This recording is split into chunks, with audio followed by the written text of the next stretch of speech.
नमस्कार मित्रांनो, मराठी माणूस प्रदीप. हे काही दिवसांवरतीच 2-3 दिवसांमध्ये एक क्रिसमस येईल. आपल्या क्रिसमस जे बाहेरच्या देशांमध्ये किंवा बाहेरचा धर्म आहे जो ख्रिश्चन धर्म, त्या ख्रिश्चनचं इकडं आपल्याला लिहूत असतं आपल्या देशामध्ये. म्हणजे अगदी तिच्या यांच्या हे झाले त्याच्यातच जन्माला आले, ह्यांच्या घरात पहिल्यापासूनच हे येशूचे भक्तच होते. हे सगळे म्हणणारे आपली पिलावळ सगळी जागी होईल या 25 तारखेला. म्हणजे त्यांचं कधी देवाच्या मंदिरात कधी जात नसतील. आपलं नवीन वर्ष कधी येतं, गुढीपाडव्याला येतं की कशाला येतं, मराठी महिने यांना त्यांना माहीत नसतील किंवा आपले हिंदी महिने किंवा आपले एक सनातन धर्माचे आपले हिंदू धर्माचे महिने यांना माहीत नसतील. पण यांना ख्रिश्चनांचं सगळं बाकी सगळं माहिती असतं.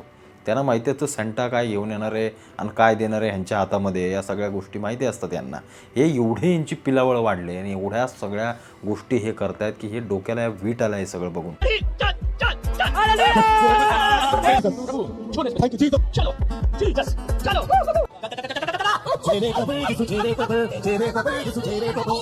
जिथे येशू होती तिथे गर्दी होतीच. हालेलुया. जिथे येशू आहे तिथे चर्चा आहेच. कोणी निंदा थांबू शकत नाही येशूची. तेव्हा नाही थांबली, आज काय थांबल प्रियांनो? तुमची जो येशूमुळे निंदा होतीये टाळा वाजवा, कारण येशू तुमच्या बरोबर आहे. हालेलुया. कारण जिथे जिथे येशू होता तिथे तिथे निंदा झाली आणि निंदेने आशीर्वाद आले. हालेलुया. पापी जगदाराच्या घरी येशू गेला, पण तो जगदार पापी नाही राहिला जेव्हा येशू त्याच्या घरी येऊन गेला. या संपूर्ण विषयावरती आपल्याला बोलायचं आहे. अत्यंत महत्त्वाची व्हिडिओ, अत्यंत मला असं वाटतं की एक जागरूकतेचा विषय हा प्रत्येकापर्यंत पोहोचला पाहिजे. तुमच्या प्रत्येक मित्रापर्यंत, तुमच्या घरच्यांपर्यंत, तुमच्या ओळखीच्या प्रत्येकापर्यंत हा व्हिडिओ पोहोचवा. कारण ही गोष्ट सर्वांना माहिती पाहिजे की तुमच्या आजूबाजूला नक्की काय घडतं आहे, कशासाठी घडतं आहे, का घडवलं जातं आहे. या सगळ्या गोष्टी बोलणं अत्यंत महत्त्वाचं आहे. म्हणून मी हा खास व्हिडिओ बनवतो आहे. महाराष्ट्रामध्येच नव्हे, देशभरामध्ये हे हालेलुयावाले पसरत चाललेत आपले पाळेमुळं. हे बाहेरून येत आहेत. हे इंग्रज असोत, यांची जी काही विचारसरणी आहे, या लोकांची जी काही विचारधारा आहे ही या कट्टरपंथीयांसारखी नाही आहे. म्हणजे जे मुस्लिम जर धर्मांतरण करायचं असेल तर तुमच्या मानेवर सुरी लावतील, तुम्हाला काही काही अटी घालतील, तुम्हाला मारण्याच्या धमक्या देतील. पण ही लोकं त्याच्या विरोधात सगळ्या गोष्टी करतात. इंग्रज जेव्हा या देशामध्ये आले तेव्हा त्या आल्यानंतर त्याने आपल्यावर राज्य कसं केलं, तर आपल्या काही चुका, आपले ज्या काही गोष्टी जे आपले वीक पॉईंट होते त्या वीक पॉईंट या लोकांनी पकडले. की आपली मेक काय आहे, कशामध्ये हा भारतीय माणूस किंवा इथला हिंदू माणूस त्याची नक्की अडचण काय आहे, त्या अडचणीवर यांनी बोट ठेवलं, आपल्या जखमांवरती यांनी बोट ठेवलं आणि 150 वर्ष या देशावरती राज्य केलं. आपल्याच लोकांना त्यांनी पैशामध्ये विकत घेतलं. आपला विकनेस काय, आपलं पडती बाजू आपली कुठली आहे, तर पैसा. भारतामध्ये सगळ्यात जास्त सामान्य माणूस किंवा गरीब माणूस यांना पैसा हा अत्यंत महत्त्वाचा आहे आत्ताच्या घडीला. त्यांना धर्म या सगळ्या गोष्टी याच्यामध्ये त्यांना जास्त रस नाही आहे. म्हणजे अगदी 100-1500-1000 रुपयामध्ये आम्ही मतदानात देखील विकलो जातो. आम्ही प्रत्येक गोष्टीमध्ये पैसा बघितल्यानंतर आम्ही भावाचं वैरी होतो आहे. पोरगा बापाला माने ना, बाप पोराला माने ना, काही कुठल्याही थराला आम्ही पैशासाठी जातो आहे. ही सगळी गोष्ट ह्या इंग्रजांनी ओळखली आणि 150 वर्ष या देशावरती राज्य केलं. त्याच सगळ्या गोष्टीची पुनरावृत्ती करून धर्मांतरण नक्की कसं करायचं या ख्रिश्चनांनी हे सगळं ओळखलं आणि या लोकांनी देखील तेच सातासमुद्रापलीकडून पैशाचाच पाऊस पाडून आणि पैशाच्याच जोरावरती या हालेलुयावाले इथं शिरले या देशामध्ये. आणि त्यांनी गोरगरीब जनतेला, ज्यांची जखम त्यांना माहिती आहे की याला पैसा पाहिजे, हा पैशासाठी धर्म देखील विकू शकतो, धर्म देखील बदलू शकतो, अशा लोकांना त्यांनी निवडलं, त्यांना घेतलं हातामध्ये आणि धर्मांतरणाचं सगळ्यात मोठं सत्र या देशामध्ये चालू केलं. जे काही तुम्ही हालेलुयावाले बघताय हे अत्यंत शांतपणे, अत्यंत मला असं वाटतं संयमाने ही सगळी कामं करत असतात. त्यांची म्हातारी, त्यांची सगळी ती तरुण पोरं बिरं हळूच एखाद्या ट्रेनवरती, एखाद्या स्टेशनवरती, एखाद्या गर्दीच्या ठिकाणी तुम्हाला येऊन काहीतरी चिटोरी देतील हातात, हळूच तुम्हाला बाजू घेतील, ये इकडे बाजूला, ये तुला येशूंच्या मी गोष्टी सांगतो, ये तुला सालं. त्यांच्या बापानं असं धर्मांतरण केलं होतं. जो रक्ताचा एक खऱ्या बापाचा असेल तो बदलत नाही, ते त्यांना मग एक वेळ कानाखाली मारेल असं ना. पण काही लोक ज्यांना अत्यंत म्हणजे अत्यंत पैशावर प्रेम आहे, त्यांना अत्यंत खाण्यापिण्या म्हणजे अगदी ते राशन बिशन बी काय द्यायचं त्यांनी चालू केलं आहे. म्हणजे ह्यानं ज्याला इकडं कार्डावरचं कमी पडतं का काय रेशन कार्डावरचं ते मला समजत नाही आहे. हे हालेलुयावाले त्यांना राशन देतात आणि राशनवर धर्म बदलत आहेत. या अवलादी साल्या कुठल्या जन्माला घातल्या होत्या मला ते समजत नाही आहे. याच लोकांनी या सगळ्या गोष्टी दाखवून, हे आमिष दाखवून धर्मांतरणाचं जे काही सत्र चालू केलं ना, ते तुम्हाला मातीत घालणार आहे माझा शब्द आहे आता इथून. आदिवासी पाड्यांमध्ये ज्या गोष्टी हे पसरवतात आणि ज्या लोकांना त्यांनी हाताशी धरले ना, त्यांना माहिती आहे की ही लोक पटकन बदलतील. कारण ते कुठलीही घृणा करत नाही आहेत, कोणालाही मारत नाही आहेत, कोणाला धमकावत नाही आहेत. तुला गरज असेल तर ये चाल्या, तुला पैसे द्यायचे माझी तयारी. आणि पैशांसाठी विकले जाणारे आम्ही आहोत. त्यांची नावं काय आहेत? त्यांचं नाव मूळ असेल आपलं हिंदू धर्माचं, त्यांचं नाव मूळ असेल, पण मागं पीटर जॉन्स फान्स खान ते काय काय त्यांचं वास आता समुद्रपारची नावं लागले, ते सगळे धर्मांतरित झालेले लोक आहेत. या देशामध्ये मुळी ख्रिश्चन नव्हताच कोणी, आणि असेल तरी तो इंग्रजांच्या मागे राहिलेला तुरळक बोटावर मोजण्यासारखा. पण आज त्याच देशाची ख्रिश्चनांची संख्या ही 30 ते 35% येऊन पोहोचली. ही बाब किती धक्कादायक आहे तुम्हाला समजते. तुम्ही खाली साऊथमध्ये घ्या, केरळासारखा भाग घ्या, या सगळ्या इथे कॅथलिक सगळी ही लोक, किंवा आज पंजाबमध्ये सगळ्यात मोठं धर्मांतरणाचं सत्र चालू केलं आहे लोकांनी. आदिवासी पाड्यांपर्यंत पोहोचत आहेत, गोरगरिबांपर्यंत पोहोचत आहेत, त्यांचा ब्रेन वॉश केला जातो आहे. तुम्ही इंग्रजी शाळेमध्ये घातलेल्या तुमच्या मुलाला देखील तिथं कसं आपला धर्म चांगला आहे हे शिकवलं जातं. कधीतरी तुमच्या मुलाला विचारा की तुला तुझी प्रार्थना कुठली होते, ते सांगतील पण आम्हाला काही ना काही तेवढ्या सकाळच्या सत्रामध्ये काही ना काय पण येशूचं आम्हाला शिकवतातच. तुम्हाला बायबल कसा योग्य हे शिकवलंच जातं. तो फादरच तिच्या आईला पांढरी कपडं घालून इथं ख्रिश्चन बिच्चन अडकवून तो येशू बिशूला टांगून तिच्या आईला येतो. यांनी काय केलं, यांनी आपली मेक ओळखली. यांनी 7 समुद्र पार दिसणारा झगमगाट आपल्याला दिपवून कसा टाकेल याची बरोबर काळजी घेतली. त्यांनी हे ठसवून दिलं की तुम्ही इंग्रजी शिका, इंग्रजीचं महत्त्व किती आहे, काय इंग्रजीला लागतं, इंग्रजी ही भाषा आहे. पण यांनी याचा फायदा उचलून घेतला. यांनी आपल्या लोकांच्या मनामध्ये अशी प्रतिमा निर्माण केली, खास करून या काँग्रेसी लोकांच्या हाताला धरून. हे काँग्रेसचं जे दिसते तुम्हाला साधं नका समजू, या सगळ्या लोकांनी अशी एक नेरेटिव्ह सेट केले या देशामध्ये की बघा साध्या सुद्धा शासकीय शाळांमध्ये तुम्ही काय करताय, चांगल्या इंग्रजी शाळामध्ये शिका. बघा त्या सेट फादर, सेट ॲग्नल असल्या शाळांमध्ये शिकलात तर तुमची मुलं, तुमचं एक स्टेटस वाढेल. तुम्ही बघा, जरा काळजीपूर्वक बघा. का, त्याच्या मागची गोष्ट तुम्हाला सांगतो. जेव्हा या सगळ्या शासकीय शाळांमधून मुलं बाहेर किंवा पालकांचा जेव्हा एवढा ओघ राहणार नाही, जेव्हा दुर्लक्ष होईल या शासकीय शाळांमध्ये, तेव्हा सरकार म्हणून तिथं जाणारा पैसा आम्हाला निमूटपणे खाता येईल. कारण तिथं आम्हाला जास्त पैसा टाकायचा नाही. एखाद्या मराठी शाळेमध्ये 10 मुलं असतील तर इंग्रजी शाळेमध्ये 100 आहेत. त्याच्यामुळे त्या वरच्या 90 लोकांचा आम्हाला पैसा खाता येईल. त्याच्यासाठी केलेली ही सगळी गोष्ट, खास करून शासनमान्य शासनाच्या हाताखालून घालवलेली ही गोष्ट. आणि इकडे फादरकडनं पण लाखो रुपये घ्यायचे. म्हणजे इथं फुकट शिक्षण होतं तिथे 1 लाख घे, कारण मागणी तेवढी आहे. स्टेटस आहे ना शेवटी. तुमचा मुलगा कुठे शिकतोय, माझा मुलगा सेट फादरमध्ये शिकतोय, तिथं गेल्यानंतर काय मोठा काय हे होतोय का तो. या असल्या गोष्टी तुमच्या मनामध्ये टाकल्या, तुम्हाला तुमच्या अशा गोष्टीवरती बोट ठेवलं की बघा पालक काय आहे, मुलांना शिकवायचं आहे ना, मुलाला ते पैशाकडे बघतच नाहीत. मी भिकारी झालो तरी चालले पण माझं पोरगं शिकलं पाहिजे. पोरगं काय शिकतंय, 10वीत 50%, 12वीत 55%, 5% ह्याच्यासाठी त्यांना अख्खा आयुष्यातले 20-1 लाख रुपये त्या शाळांमध्ये आम्ही घालतो. आम्हाला त्याच गोष्टी समजत नाही आहेत. पण हळूहळू लोकांची मनपरिवर्तन होऊ लागले. आम्ही पुन्हा आमच्या संस्कृतीकडे येऊ लागलो आहे. आम्ही पुन्हा आमच्या मराठी शाळांमध्ये येऊ लागलो आहे.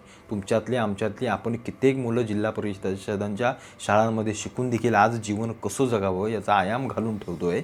या येणाऱ्या पिढ्यांना, ह्या इंग्रजी शाळांमधून शिकणाऱ्या पिढ्यांना ह्या सगळ्या गोष्टी झेपवता येतील का, हा प्रश्न आहे आपल्या सगळ्यांसमोर. हा प्रश्न आहे. या देशामध्ये निर्माण होणारा प्रत्येक मोठा व्यक्ती हा काय त्या एखाद्या फादरच्या शाळेमधूनच शिकून आला असं नाही आहे. आता मराठी मीडियम आणि या सगळ्या गोष्टींमधून देखील आपल्या मातृभाषेतील लोक मोठी होत आहेत आणि सगळ्या गोष्टी करत आहेत. या सगळ्या गोष्टी आम्हाला बदलाव्या लागतील, तर आणि तरच यांचे पंख छाटले जातील. हे तुमच्या मुलांच्या लहानपणीच मनावर बिंबवत आहेत, लहानपणीच मनावर ते बिंबवत आहेत की कसा आमचा धर्म मोठा आहे. आणि जेव्हा हिंदू धर्माची गोष्ट येते तेव्हा त्याला क्रिटिसाइज केलं जातं, तेव्हा त्याला घाण म्हटलं जातं. अरे बघा बघा काय करतायत, हे किती धर्म शिकवतायत, शाळेमध्ये धर्म शिकवताय, कट्टर बनवताय.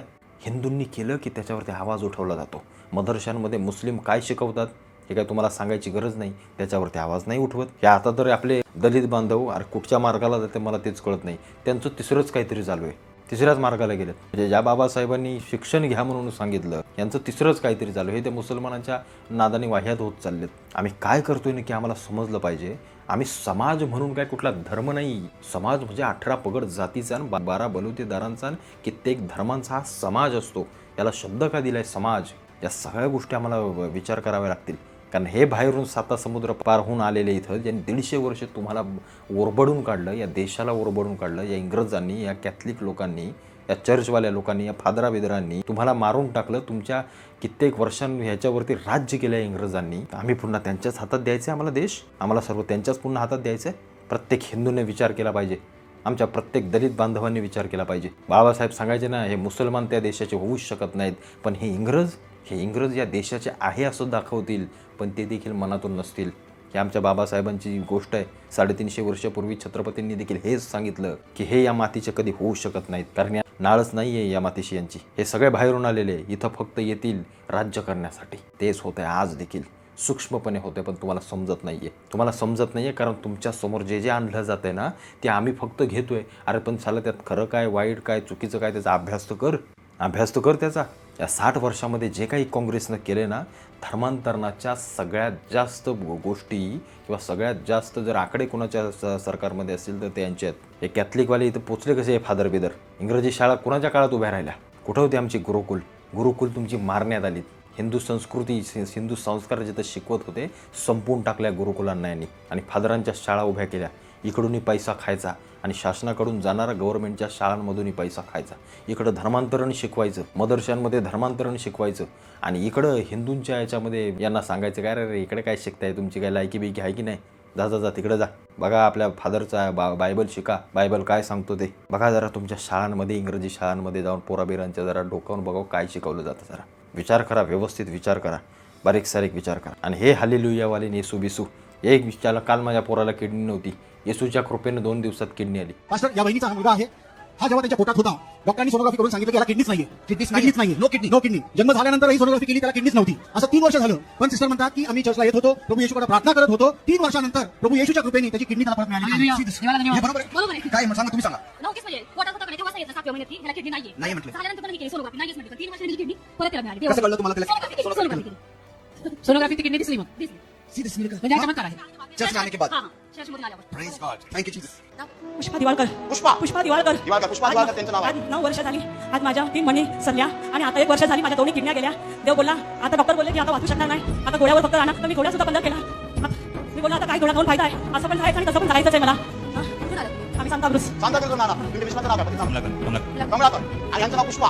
आणि किती वर्ष त्रास आहे? 9 वर्ष 9 वर्ष मी बिस्तारात लोळते. आणि किडनीज फेल आहे. 1 वर्ष झाली किडनी दोन्ही फेल आहे. 1 वर्ष झालं किडनीज दोन्ही फेल आहे. त्यामुळे चालू शकत नाही. चालू शकत नाही. नाही बसवली तर मी उठू शकत नाही. पुष्पा आणि तुमच्या मिस्टरांचं नाव कमलाकर. तुम्ही 9 वर्षे आजारी आहात आणि आधाराशिवाय तुम्ही चालू शकत नाही, एकट्या चालू शकत नाही, बरोबर? तयार तुम्ही रेडी आहात? आधी रेडी?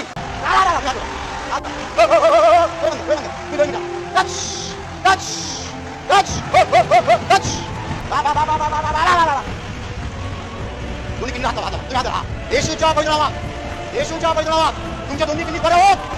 या क्षणाला हो. हालेलुया. 2 सिस्टर्स उचला.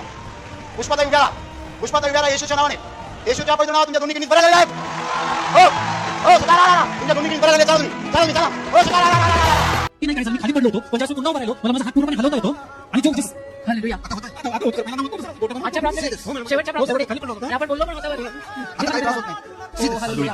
असं ते एवढे सांगतो ते म्हणतात की जो त्रास इथपर्यंत जे काही दुखत होतं, वेदना होत होत्या, सगळ्या ही सेम ते म्हणतात की पूर्ण दाबून पहा. कुठे गेले आमचे अंधश्रद्धा निर्मूलनवाले? हिंदूंच्या एखाद्या भोंदूबाबाला मारायला भडव्यानं पुढे येतात, पण ही लोक जे अंधश्रद्धा पसरवत आहेत, साला ये बघू, सत्य करून दाखव, आणा बघू एखादा ज्याला किडनी नाही, ज्याला कुठली गोष्ट नाही, बस म्हणा पुढे. ते माईकवर घेऊन बोलतात ना, त्याला सगळ्यांना सरकार बिरकार घेऊन, शासनाचे सगळी लोक घेऊन त्यांना प्रूव्ह करून दाखव म्हणावं. आणि हे नसेल तर मग ही सगळ्यात मोठी या देशातली अंधश्रद्धा आहे आणि याच्यावरती जाब आणि यांना फटकावून काढलेच पाहिजेत. नाहीतर येणाऱ्या काळामध्ये तुम्ही आणि आम्ही संतांच्या नावाखाली काय माती मोल होऊ हे तुम्हाला देखील समजणार नाही. एवढं फक्त लक्षात ठेवा, धर्म सोडणं म्हणजे तुमची आस्था सोडणं आहे, तुमचं सगळं अस्तित्व सोडणं आहे. आणि जो धर्म सोडेल तो एका बापाचा कसला? या सगळ्या गोष्टी ज्या हालेलुयांच्या डोक्यात घातल्या पाहिजेत, येशूवाल्यांच्या. हे भडवे जर परत कुठे दिसले असे रस्त्या बिस्त्यांवरती, त्यांना तुडवल्याशिवाय राहू नका. हे लक्षात ठेवा. हिंदू म्हणून ते दलित बांधवांचं द्या सोडून, ते काय असे आपल्याला हिंदूंच्या विरोधातच त्यांचं कुणी तिच्याला त्यांच्या डोक्यात टाकले मला ते समजत नाहीये. त्यांना वाटते की आम्हाला तेव्हा आमच्यावर अन्याय अत्याचार केले म्हणजे आताचे पण तसलेच आहेत. अरे एक असेल पण संपूर्ण धर्म नाही होऊ शकत ना. म्हणजे ज्या छत्रपतींना ज्या काही ब्राह्मणांनी विरोध केला, त्यांचा राज्याभिषेक होण्यापासून रोखलं किंवा सांगितलं की तुम्ही कोण म्हणून, काही छत्रपतींनी धर्म नाही त्यागला. त्यांना माहिती होतं की काही घाणेरड्या असतात, एखाद्या पेटीमध्ये एखादा दुसरा सडका आंबा असतो, त्याला उचलून फेकायचं असतं. याचा अर्थ की पेटीच फेकून द्या असं नसतं. पण असो त्या दलित बांधवांना आपल्या कधी समजणार मला हेच समजत नाही, कारण त्यांनी बहुतेक अर्ध्यांनी तरी बाबासाहेब वाचलेच नाहीयेत. पण या सगळ्या गोष्टी ह्या अत्यंत धोकादायक आहेत. हे हालेलुयावाले, हे येसू करणारे, हे अत्यंत धोकादायक आहेत. माझा एक शब्द तुम्ही लक्षात ठेवा, असे सजग राहा, आजूबाजूला लक्ष ठेवा, कुठे काय होतंय, कुठे काय होतंय जरा बघा. एखादा आजूबाजूचं कुटुंब जर जात असेल त्यांच्या मार्गाने, तर त्याला कसं मागं आणता येईल याच्यावरती विचार करा. आणि पैशासाठी आणि छोटक मोठक गोष्टींसाठी धर्म बदलू नका, एवढं फक्त लक्षात ठेवा.